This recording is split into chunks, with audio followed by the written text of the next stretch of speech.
Like in any other food product, we have tests that are done to the coffee to check its quality. Like you've seen before, we shall check for the moisture, the color, the grade, the size, the coffee, and all these parameters are checked before the coffee leaves the country. The last stage of the checks is called cupping. Cupping is just sensory evaluation tests done to the coffee to ensure that the coffee meets the standard, and cupping is also used in product development. So if you're producing a new product as a roaster or as Horeca, hotels, restaurants and cafes, and you want to pitch out a new product, a new value-added product, you need to test the coffee and determine whether it is fit for the market or it's not fit for the market.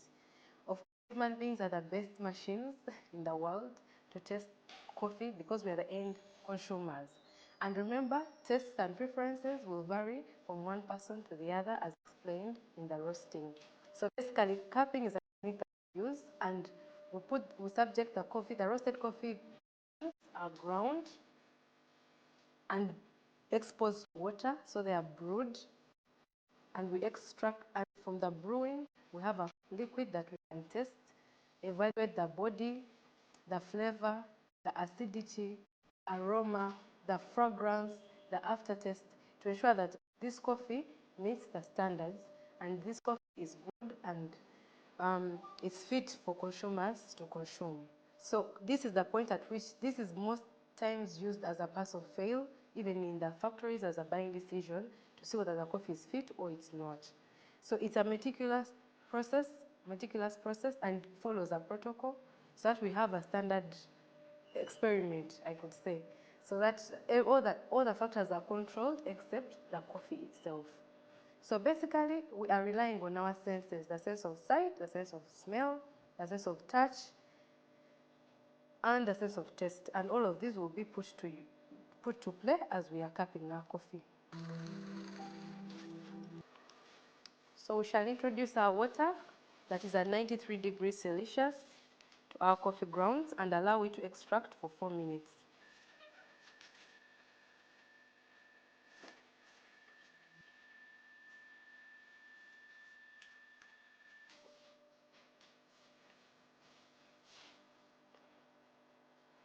So on our cupping table today, we have a Robusta that was natural processed, and we have an Arabica which is a washed processed Arabica. And we are going to be able to tell that there are differences. All the processing methods will create a difference in the flavor. All the species will have its own unique flavor profile. And even the grades, different grades will have the different unique flavors that they have. So we started with a fragrance. Now we go to the aroma. We shall smell it, and then after the 4 minutes, we shall break and be able to taste our coffee.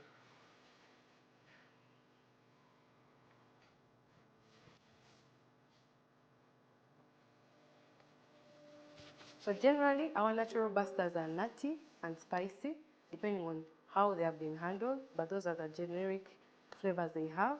And Arabicas are mostly chocolate, caramel, and citrus. But if they're well handled, you could find that they have a presence of other flavors that are inherent of the coffee. For example, this one has a bit of floral notes and sugar browning notes like cane sugar and molasses in them.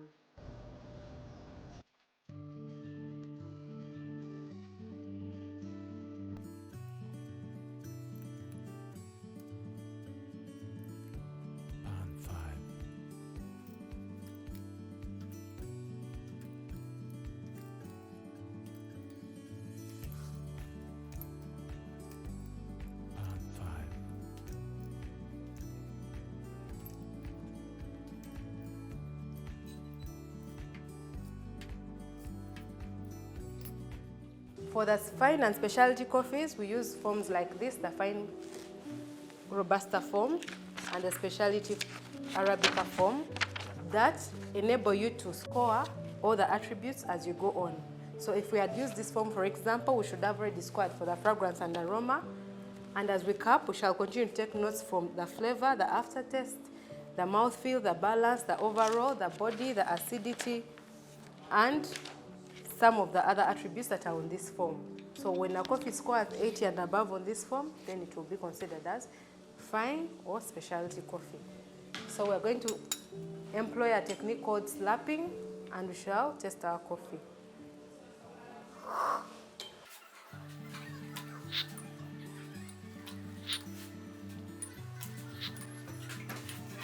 So just from this cup, I can tell that our Robusta is good quality. It has a heavy body.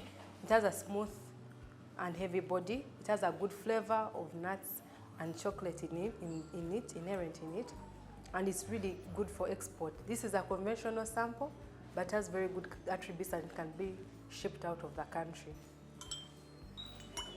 For our Arabic as well, it is a good coffee. It has lemon-like acidity. It has good flavors, a good body, and can also be fit for the market, either for roasting or for shipping or for exporting. So this exercise is very good, and it helps you understand what you're dealing with. And you can even be able to give feedback to the processors on what went wrong and what can be improved in their process and their production. That is a very important stage in value addition, and it's a very important process that helps to give feedback on quality improvement, especially with the products that have been produced along the value chain.